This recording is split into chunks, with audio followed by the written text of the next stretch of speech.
स्वागत दोस्तों, अगर चैनल से करके सदा के सामने सबसे पहले सबसे बड़ी अपडेट आपको बताएंगे। दोस्तों, उत्तर प्रदेश के अंदर समाजवादी पार्टी और कांग्रेस पार्टी के गठबंधन टूटने की खबर का गुब्बारा फट चुका है। दोस्तों बताएंगे ऐसा क्या आया है नया मामला और इसी के साथ में अखिलेश यादव, प्रियंका गांधी ने ऐसे कार्यकर्ताओं को 2027 के मिशन पर लगा दिया है। दोस्तों बताएंगे क्या है पूरा मामला, जहां पर बाल बाल बचा है गठबंधन और इसी के साथ में नीतीश कुमार को तगड़ा झटका देकर आरजेडी में शामिल हो गए दो मुस्लिम कद्दावर नेता। बताएंगे कौन कौन से क्षेत्र पर पड़ेगा इसका असर। दोस्तों इसी के साथ में नीतीश ने फिर बना दिया जीजा जमाई और मेहरारू वाला आयोग, इस पर तेजस्वी ने हमका निशाना साधा गया है। दोस्तों और बिजली संकट के कारण बीजेपी के विधायक भी अपनी सरकार से है नाराज। बताएंगे कैसे अचानक राजधानी में पहुंचकर भाजपा सरकार को आईना दिखाने लगा भाजपा का ही विधायक और हत्या जनगणना की आनाकानी को लेकर बीजेपी सरकार पर भड़की है मायावती। दोस्तों बताएंगे क्या उनका ऑफिशियल बयान सामने आया है। एक एक करके चलेंगे बिहार के आपसे जुड़ी पल पल की सारी बड़ी अपडेट की तरफ दोस्तों, लेकिन उससे पहले अगर आप भी मानते हैं कि बिहार मांगे बदलाव तो इस वीडियो को लाइक करके लाल बटन दबाकर चैनल को सब्सक्राइब करके बेल आइकन दबाकर कमेंट बॉक्स में बिहार मांगता है परिवर्तन और बदलाव लिखकर जरूर बताएगा। दोस्तों चलते हैं सबसे पहले सबसे बड़ी ब्रेकिंग न्यूज अपडेट की तरफ, जहां पर बिहार विधानसभा चुनाव की तैयारियों के बीच में खबर उत्तर प्रदेश से सामने आई है। दोस्तों जहां पर उत्तर प्रदेश में कांग्रेस पार्टी के नेता इमरान मसूद के बयान, उसके बाद सपा के नेताओं के द्वारा दी गई प्रतिक्रिया और उसके बाद मायावती के साथ गठबंधन बनाने को लेकर कांग्रेस पार्टी में कई सारे नेताओं का बयान सामने आने के बाद लग रहा था कि 2024 की तरह 2027 में इंडिया गठबंधन नहीं बन पाएगा, कांग्रेस पार्टी और समाजवादी पार्टी का गठबंधन नहीं बन पाएगा। लेकिन मामला और आगे बढ़ चुका है। दोस्तों आपको बता दें कि समाजवादी पार्टी के नेता अखिलेश यादव ने गठबंधन टूटने के सारे कयासों पर तेल छिड़ककर आग लगा दिया है। दोस्तों खबर यह है कि प्रेस कॉन्फ्रेंस के दौरान बीजेपी सरकार पर निशाना साधते हुए अखिलेश यादव ने उत्तर प्रदेश के अंदर महंगी हो रही बिजली और बिजली कटौती को लेकर मुद्दा उठाते हुए आगे कहा कि प्रदेश के अंदर दो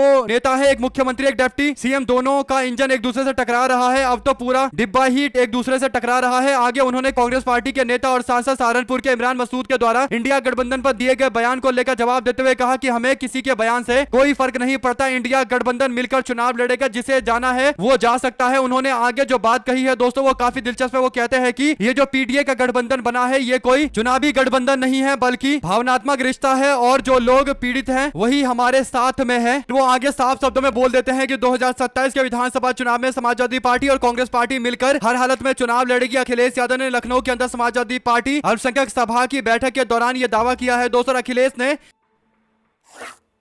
जो बोला है कि हर स्थिति में दोनों पार्टी मिलकर चुनाव लड़ेगी, इससे पता चल चुका है दोस्तों की सीटों को लेकर तो कोई दिक्कत आने ही नहीं वाली है। और वैसे भी समाजवादी पार्टी कांग्रेस पार्टी का एक नेचुरल गठबंधन है जो जब बनने की स्थिति होती है तो कोई उसे नहीं तोड़ सकता। दोस्तों पिछली बार भी प्रियंका गांधी और समाजवादी पार्टी के प्रयास से गठबंधन बना था और आप लोग जानते हैं कि कैसे बीजेपी को 240 वाट का झटका लगा था। दोस्तों दो शब्द जरूर लिखकर बताइएगा और ज्यादा से ज्यादा वीडियो को शेयर कीजिएगा। चलते हैं एक और बड़ी अपडेट की तरफ, जहां पर अखिलेश यादव के बयान पर प्रियंका गांधी के करीबी नेता और प्रदेश के प्रभारी अविनाश पांडे ने भी बयान जारी करते हुए कह दिया है कि पार्टी यानी कांग्रेस पार्टी पूरे तरीके से प्रदेश के अंदर जमीनी उपस्थिति के पुनर्निर्माण पर ध्यान केंद्रित कर रही है और ऐसा संभव है कि अगले चुनाव में हम लोग बीजेपी का मुकाबला इंडिया गठबंधन के अंदर रहकर करेंगे। यानी उन्होंने भी इस बात को स्वीकार कर लिया है कि अखिलेश यादव एकदम सही बोल रहे हैं। दोस्तों एक तरीके से अविनाश पांडे का मतलब प्रियंका गांधी का बयान कह सकते हैं, क्योंकि प्रियंका गांधी के ही इशारों पर जो संगठन सृजन का कार्यक्रम उत्तर प्रदेश के अंदर चल रहा है उसका नेतृत्व अविनाश पांडे कर रहे हैं और प्रियंका गांधी के कहने पर कर रहे हैं। दोस्तों ऐसे में यह बयान एकदम स्पष्ट हो चुका है कि अखिलेश यादव और प्रियंका गांधी दोनों के दोनों गठबंधन चाहते हैं। अब चाहे उत्तर प्रदेश के अंदर कोई भी नेता कांग्रेस या सपा का अगर बोलते कि गठबंधन नहीं होगा तो उस बात पर विश्वास नहीं किया जा सकता। जो भी आपकी राय है दोस्तों लिखकर जरूर बताएगा। इसी के साथ में बिहार विधानसभा चुनाव के मद्देनजर बिहार के मुख्यमंत्री नीतीश कुमार की पार्टी को विधानसभा चुनाव से पहले और दो बड़े झटके लगे हैं। दोस्तों राष्ट्रीय जनता दल के कार्यालय कर्पूरी सभागार के अंदर एक मिलन समारोह का आयोजन किया गया, जिसमें जनता दल यूनाइटेड के प्रदेश सचिव और मुस्लिम तेली संगठन के अध्यक्ष मोहम्मद हारून और मोहम्मद मुख्तार ने अपने समर्थकों के साथ में राष्ट्रीय जनता दल का दामन थाम लिया है। दोस्तों दो शब्द जरूर लिखकर बताएगा, ज्यादा वीडियो को शेयर कीजिएगा। इसी के साथ में बिहार के अंदर नीतीश कुमार परिवारवाद को जबरदस्त तरीके से सपोर्ट करते नजर आ रहे हैं। दोस्तों खबर यह है कि बिहार विधानसभा में नेता प्रतिपक्ष तेजस्वी यादव ने आरोप लगाया है कि बिहार के अंदर रिश्तेदारों को, नेताओं के रिश्तेदारों को जानबूझकर बड़े बड़े पोस्टों पर बिठाया जा रहा है। दोस्तों यानी तेजस्वी यादव ने एक नारा दिया है, ये काफी दिलचस्प है दोस्तों। वो कहते हैं कि बिहार के अंदर जो आयोग बनाया जा रहा है उस आयोग को हम लोग जीजा जमाई मेहरारू आयोग बोल सकते हैं। यानी किसी का जीजा, किसी का जमाई, किसी की पत्नी, तीनों को आयोग के अंदर रखकर परिवारवाद को आगे बढ़ाया जा रहा है। यानी एनडीए गठबंधन में इतनी सारी पार्टियां हैं, सबको खुश करने के लिए कुछ ना कुछ पोस्ट तो देना पड़ेगा, इसीलिए जमकर नए आयोग बनाए जा रहे हैं। दोस्तों जनता के उत्थान से कोई लेना देना नहीं है, केवल इन नेताओं को सेट करना है। परिवारवादी रिश्तेदारवादी पार्टियों को, उनके रिश्तेदारों को बड़े बड़े पोस्ट पर पहुंचाना एकमात्र लक्ष्य नीतीश कुमार का नजर आता है। अगर आप भी मानते हैं कि आप सब समझ चुके हैं कि नीतीश कुमार के चेहरे को दिखाकर बिहार में जमकर एनडीए वाले परिवारवाद चला रहे हैं और तेजस्वी यादव इसी पर बीजेपी को बैकफुट पर धकेल रहे हैं। दोस्तों अगर आप भी मानते हैं कि मोदी बिहार में आकर तेजस्वी यादव पर परिवारवाद का आरोप लगाएंगे तो दर्जनों क्या हजारों ऐसे सवाल मोदी और अमित शाह और तमाम लोगों पर खड़े होंगे जो लोग लोग परिवारवाद का तांडव मचाए हुए हैं दोस्तों। वहीं पर चरखी विधानसभा से बीजेपी के विधायक डॉक्टर ब्रजभूषण राजपूत और नगर पंचायत अध्यक्ष कुलपहाड़ वैभव अर्जारिया ने लखनऊ पहुंचकर ऊर्जा और अतिरिक्त ऊर्जा स्रोत विभाग के मंत्री ए.के. शर्मा से भेंट की है दोस्तों। विधायक डॉक्टर ब्रजभूषण राजपूत ने ऊर्जा मंत्री को ज्ञापन सौंपते हुए विधानसभा क्षेत्र की बदहाली और विद्युत यानी बिजली पावर कट को लेकर जानकारी दी है दोस्तों। विधायक ने बताया है कि क्षेत्र के अंदर जो बिजली 24 घंटे आनी चाहिए और ये जो दावा बीजेपी और मोदी और अमित शाह तमाम बड़े नेता आकर करते हैं उत्तर प्रदेश के अंदर, यहां पर 24 घंटे की जगह मात्र 10 से 12 घंटे बिजली आ रही है। इतने भीषण गर्मी में लोगों को परेशानी का सामना करना पड़ रहा है। कई जगह पर तो ट्रांसफार्मर खत्म हो चुके हैं, ट्रांसफार्मर खत्म हो चुका है, खराब पड़े हुए हैं। स्थानीय लोगों को बार बार शिकायतें करने के बाद भी उन्हें नहीं बदला जा रहा है। स्थानीय लोग परेशान है, विद्युत की समस्याएं हर जगह देखने को मिल रही है। पूरे विधानसभा के अंदर ही लोग नाराज हैं। कुल मिलाकर दोस्तों बीजेपी के विधायक बिजली मंत्री को बताने के लिए गए हैं, लेकिन सबको पता है कि यह बात बिजली मंत्री को भी पता होगा कि पावर कट पूरे उत्तर प्रदेश के अंदर जमकर हो रहा है दोस्तों। ऐसा लग रहा है कि उत्तर प्रदेश को 1990-80 के दशक में पहुंचा दिया गया है, इतने पावर कट हो रहे हैं और मंत्री को यह बात पता भी है। सोशल मीडिया पर भी लोग कई सारे सवाल खड़ा कर रहे हैं दोस्तों। लेकिन नरेंद्र मोदी ने 2017 के विधानसभा चुनाव में कहा था कि अगर ईद पर बिजली आती है तो दीपावली पर भी बिजली आनी चाहिए। हालांकि दोस्तों प्रधानमंत्री मोदी ने जो बातें बोली वो केवल ध्रुवीकरण मात्र के लिए थी और उस समय लोगों ने कहीं ना कहीं बीजेपी को वोट दे दिया दोस्तों। और उसके बाद आज लोगों को बिजली तक नहीं मिल पा रहा उत्तर प्रदेश के अंदर और 24 घंटे के नाम पर लोग तड़प तड़प कर गर्मी में जी रहे हैं। अगर आप भी मानते हैं कि उत्तर प्रदेश के अंदर सबसे खराब व्यवस्था है बिजली की तो अपनी राय जरूर लिखकर बताएगा दोस्तों। साथ साथ बीजेपी के प्रवक्ता प्रतुल सहदेव दावा करते हैं कि हाईकोर्ट के लिए खरीदे गए अंडर व्हीकल सर्च मिरर, जिससे गाड़ियों के चेचस के अंदर अगर कोई बम लगा है तो यह पता चलता है, वो एकदम खराब है और जजों की सिक्योरिटी के साथ में कॉम्प्रोमाइज किया गया है और आरोप झारखंड मुक्ति मोर्चा सरकार पर लगाया जा रहा है। देखते हैं सरकार की ओर से क्या प्रतिक्रिया आती है दोस्तों। वहीं पर निशांत करे नेतृत्व यही वक्त की मांग है। बिहार में चुनावी सरगर्मियों के बीच में जेडीयू के विधायक विनय चौधरी ने मीडिया से बात करते हुए कहा है कि निशांत कुमार को अब नेतृत्व करना चाहिए, यानी अपने विधायक नीतीश कुमार को आगे नेता के तौर पर नहीं देखते हैं दोस्तों, उनके बेटे की तरफ जाने की कोशिश कर रहे हैं। अगर आप भी मानते हैं कि ये तो बस शुरुआत, अभी तो बहुत कुछ होने वाला है। नीतीश कुमार को पहले बीजेपी एक चेहरे के तौर पर इस्तेमाल करेगी और उसके बाद हो सकता है कि जनता दल यूनाइटेड के अंदर भी उनको अलग थलग कर दिया जाए, उनकी जगह उनके बेटे या किसी और नेता को जिसे बीजेपी चाहे उसे जनता दल यूनाइटेड का अध्यक्ष बना दिया जाए दोस्तों। कुल मिलाकर कुछ भी हो सकता है, लेकिन एक बात तय है कि नीतीश कुमार के चेहरे के नाम पर कोई भी चुनाव नहीं लड़ना चाहता। इसीलिए जेडीयू के विधायक भी कह रहे हैं कि हमको निशांत कुमार को आगे करना चाहिए। साथ साथ दोस्तों जनगणना पर नोटिफिकेशन आने के बाद बसपा सुप्रीमो मायावती की ओर से भी इशारों में संदेह जताया है दोस्तों और केंद्र सरकार को ईमानदारी से गणना कराने की हिदायत दी है। इस संबंध में पार्टी अपने नेताओं कार्यकर्ताओं को भी सजग कर रही है दोस्तों। उन्होंने कांग्रेस पार्टी के ऊपर जनगणना को लटकाने का आरोप लगाया है दोस्तों। और कांग्रेस पार्टी तो 2011 में जनगणना करवाकर 2013 में सत्ता से बाहर हो गई थी, 2014 तक। उसके बाद तो जनगणना 2021 में कराना, तो इसमें कांग्रेस पार्टी ने कैसे डिले करवा दिया, ये तो एक बड़ा सवाल है दोस्तों। हालांकि बसपा सुप्रीमो कहीं ना कहीं जब भी बयान देती है तो वो बीजेपी पर निशाना साधने के साथ साथ बैलेंस करने के लिए कांग्रेस पार्टी को लेकर भी कुछ ऐसी बातें बोल देती है जिससे लगता है कि उन्होंने दोनों पार्टियों को घेरा है। अगर आप भी मानते हैं कि अब ये समय बैलेंस करने का नहीं है बल्कि एक तरफा बीजेपी सरकार से सवाल पूछने का है तो अपनी राय जरूर लिखा जाएगा। साथ साथ मध्य प्रदेश के हिल स्टेशन पचमढ़ी में बीजेपी के सांसद विधायक प्रशिक्षण ले रहे थे। इस दौरान बीजेपी के सांसदों, मंत्री और विधायकों को सोच समझकर बोलने की नसीहत दी गई है। उन्हें यह भी कहा गया है कि अपने स्टाफ के चयन के बारे में भी सोच समझकर निर्णय ले, अपने ऑफिस में अच्छे लोगों को बिठाए। डॉक्टर मोहन यादव और पार्टी संगठन के सीनियर लीडर्स ने सांसद विधायकों से सामाजिक और भौगोलिक कार्य विस्तार की दृष्टि से SC/ST प्रभाव वाली सीटों पर भी चर्चा की है दोस्तों। इसके अलावा बीजेपी की कार्य पद्धति के बारे में भी बताया है। ऑफिस मैनेजमेंट, मोबाइल मैनर और सामाजिक शिष्टाचार की भी सीख दी गई है दोस्तों। बीजेपी के प्रशिक्षण कैंप में लगभग 6 फीट लंबा सांप भी पकड़ा गया है। हालांकि वन विभाग ने सांप को पकड़ लिया दोस्तों, बाद में जंगल छोड़कर आ गए। लेकिन अगर आप भी मानते हैं कि बीजेपी के प्रशिक्षण शिविर में गया था सांप, हो सकता है कि उसे डर लग गया हो दोस्तों। आपकी क्या राय है लिखकर जरूर बताएगा और 2 शब्द जरूर लिखेगा इस पूरे मामले पर। वहीं पर एक बार फिर से इजराइल ने अपनी सारी लिमिट पार करते हुए भारत के मैप के साथ फिर छेड़खानी की है दोस्तों। इजराइल को लेकर नाचने वाले अंधभक्तों के लिए एक बुरी खबर सामने आई है दोस्तों। इजराइल पर वैसे तो देश की जनता विश्वास नहीं करती है, लेकिन कुछ अंधभक्तों को लगता है कि इजराइल भारत की हितैषी है, भारत का दोस्त है, लेकिन ऐसा बिल्कुल नहीं है दोस्तों। इजराइल ने फिर से भारत के खिलाफ एक बड़ी साजिश रची है दोस्तों। इजराइल की ओर से एक नक्शा जारी किया गया है। इस नक्शे में भारत भी नजर आता है दोस्तों, भारत का मैप भी नजर आ रहा है, लेकिन इस मैप में जम्मू कश्मीर का जो ऊपर का हिस्सा है वो एकदम कटा हुआ है दोस्तों। और इस पर मोहम्मद जुबैर की ओर से कहा गया कि इजराइल के ऑफिशियल अकाउंट से ये पोस्ट किया गया है। इससे पहले इजराइल के डिफेंस फोर्सेस की ओर से भी एक मैप जारी किया गया था दोस्तों और भारत के नक्शे को गलत तरीके से दिखाया जा रहा था। यानी आप समझिए कि कैसे भारत के नक्शे के साथ बार बार इजराइल छेड़खानी कर रहा है, एक तरीके से भारत के मुंह में उंगली डालने की कोशिश की जा रही है दोस्तों। अगर आप भी मानते हैं कि अब समय आ चुका है जब मोदी सरकार को इजराइल की इस तरीके की हरकतों पर करारा जवाब देना चाहिए तो अपनी राय जरूर लिखकर बताएगा दोस्तों। वैसे भी गोदी मीडिया के लोग और खासकर जो अंधभक्त है उनको इजराइल अपना दोस्त देश नजर आता है, लेकिन बाकी सभी लोगों को पता है कि इजराइल की क्या हकीकत है। वो किसी का सगा नहीं है, वो केवल केवल और केवल दुनिया भर के अंदर आतंक मचाता है। दोस्तों दो शब्द जरूर लिखेगा इजराइल के बारे में। इसी के साथ में बिहार के अंदर एक और नीतीश कुमार के नेतृत्व में जीजा जमाई और मेहरारू आयोग तो बन ही रहे हैं। दोस्तों दूसरी और एक और बड़ी खबर यह है कि बीजेपी वालों ने अब लोगों के लिए एक और बड़ा पोस्ट कब्जा लिया है। दोस्तों दरअसल बिहार के अंदर मिसेज बिहार का एक कार्यक्रम हुआ था, यानी मिसेज बिहार तय करने के लिए कॉन्टेस्ट हुआ था। दोस्तों उसमें भारतीय जनता पार्टी के विधायक की पत्नी मिस बिहार का कॉन्टेस्ट जीत चुकी है। दोस्तों दो शब्द जरूर लिखकर बताएगा कि आपको लगता है कि यह सही तरीके से हुआ होगा, क्योंकि भाजपा के विधायक की पत्नी तो जीत गई है लेकिन उनके पति का जो बैकग्राउंड है उसी को लेकर सवाल जरूर खड़े होते हैं। दो शब्द जरूर लिखकर बताएगा, ज्यादा से ज्यादा वीडियो को शेयर कीजिएगा। दोस्तों वहीं पर दुनिया भर के अंदर तमाम तरीके की तबाही मचाने वाले इजराइल के इंटेलिजेंस को तगड़ा झटका लगा है। दोस्तों इजराइल के इंटेलिजेंस को मोसाद बोला जाता है और मोसाद पूरी दुनिया भर के अंदर उल्टे सीधे काम करता है। दोस्तों कहीं पर किसी नेता को मरवा देना, कहीं किसी अधिकारी को मरवा देना, कहीं पर तख्ता पलट करवा देना और इस तरीके की हरकतों में शामिल रहता है। दोस्तों ऐसे में ईरान ने अब मुंह तोड़ जवाब देते हुए इजराइल में मौजूद मोसाद के हेडक्वार्टर को ही मलबे में तब्दील कर दिया है। दोस्तों सोशल मीडिया पर यह तस्वीर सामने आने के बाद अलग अलग लोगों ने अलग अलग तरीके की प्रतिक्रिया दी है। दोस्तों ऐसे में देखना यह है कि अगर यह तस्वीर सही है तो क्या वाकई ईरान ने इजराइल के सबसे बड़े हेडक्वार्टर को टारगेट बनाने में सफलता प्राप्त की है। दोस्तों लेकिन जिस तरीके से आजकल ईरान इजराइल को मुंह तोड़ जवाब दे रहा, आने वाले दिनों के अंदर कुछ भी संभव होता नजर आता है। दोस्तों आपकी क्या राय है लिखकर जरूर बताएगा। साथ साथ सोशल मीडिया पर लोगों ने एक बात ऑब्जर्व की है। दोस्तों पिछले 2-3 दिनों से एयर इंडिया को लेकर कई सारी न्यूज सामने आ रही है। दोस्तों और अगर आप देखेंगे तो एनडीटीवी पर बार बार एयर इंडिया के अंदर खराबी को लेकर अचानक रद्द की गई है उड़ाने, इस तरीके की जानकारी दी जा रही है। दोस्तों और कई सारी ऐसी खबरें एनडीटीवी पर शेयर किए जाने पर लोगों ने कहा कि अडानी का चैनल पिछले कुछ दिनों से तकनीकी खराबी और फ्लाइट में होने वाली देरियों को लगातार बढ़ा चढ़ाकर रिपोर्ट कर रहा है। हवाई अड्डा तो कंट्रोल में है, लगता है गौतम अडानी जी अब उड़न खटोले को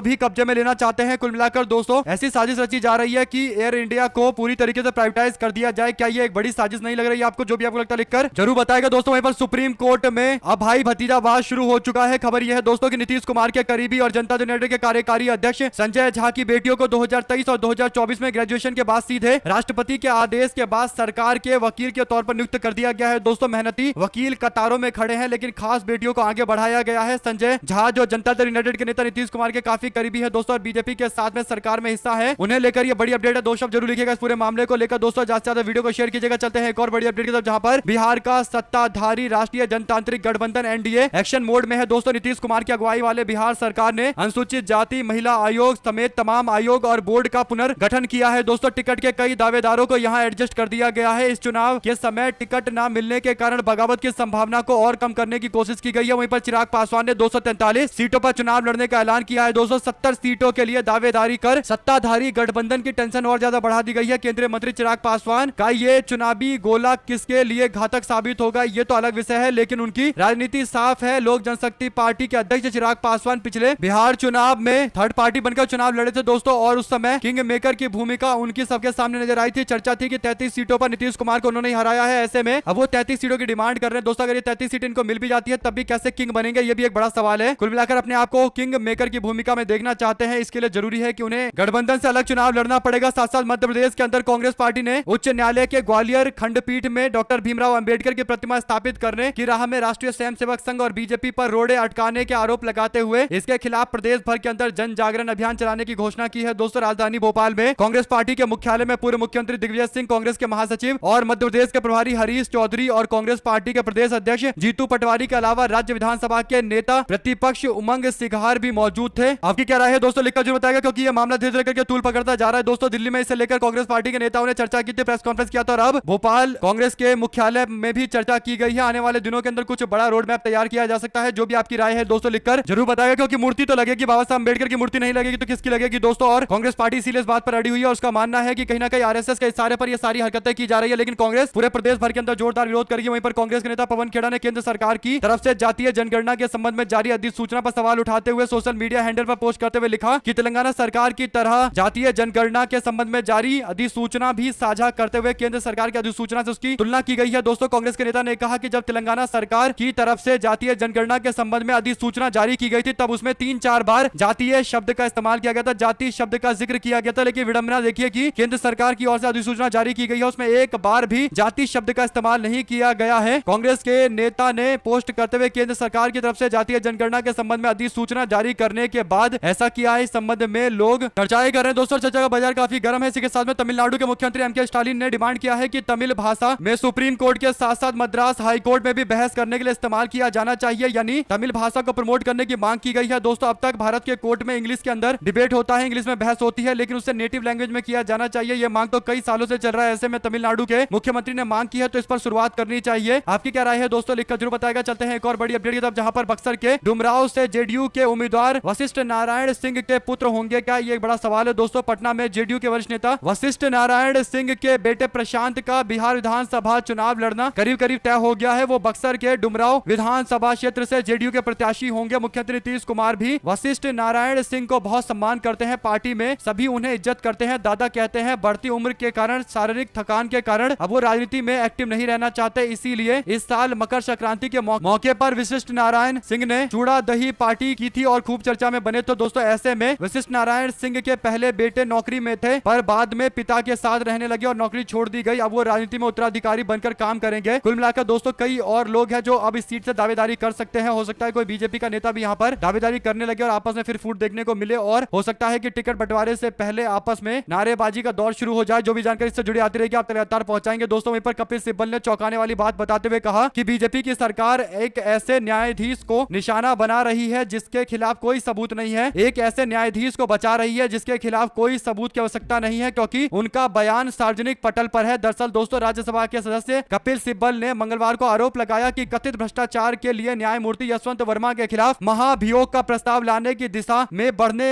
के पीछे सरकार का असली मकसद कोलिजियम प्रणाली को खत्म करने और राष्ट्रीय न्यायिक नियुक्ति आयोग लाकर न्यायाधीशों की नियुक्ति पर नियंत्रण करना है, यानी एनजेएसी लेकर आना चाहते हैं। वरिष्ठ अधिवक्ता कपिल सिब्बल ने सरकार पर न्यायमूर्ति वर्मा और न्यायमूर्ति शेखर यादव के मामले में दो अलग अलग तरीके के दृष्टिकोण अपनाए जाने को लेकर नाराजगी जताई है दोस्तों। शेखर यादव ने एक विवादित बयान देते हुए मुस्लिम समाज को लेकर टिप्पणी करते हुए अपशब्द का इस्तेमाल किया था, उसके बाद कोई खास कार्रवाई नहीं की गई दोस्तों। और दूसरी ओर यशवंत वर्मा के खिलाफ कार्रवाई को लेकर पार्लियामेंट का सेशन बुलाया जा रहा है। आप लोग जो भी राय देना चाहते हैं लिखकर जरूर बताएगा, क्योंकि भाजपा की मंशा को लेकर हमेशा से सवाल उठते रहते हैं दोस्तों, क्योंकि बीजेपी की हरकतें कुछ इस तरीके की है। 2015-16 में भी ऐसे ही एनजेएसी लाने की कोशिश की गई थी। वहीं पर स्वरा भास्कर ने मुंबई में फिलिस्तीन गाजा समर्थन में रैली में शामिल होने के लिए भारी संख्या में लोगों को आने की अपील की है दोस्तों। एक्ट्रेस ने सोशल मीडिया पर रैली का पोस्टर भी शेयर किया है। स्वरा भास्कर की पोस्ट पर सोशल मीडिया यूजर्स ने तरह तरह की प्रतिक्रिया दी है दोस्तों। कई यूजर्स कह रहे हैं कि पहलगाम के मामले को लेकर आप नहीं बोली, लेकिन अब फिलिस्तीन को लेकर आप इस बैठक में लोगों को आने की अपील कर रही है। दरअसल दोस्तों आज 18 तारीख बुधवार को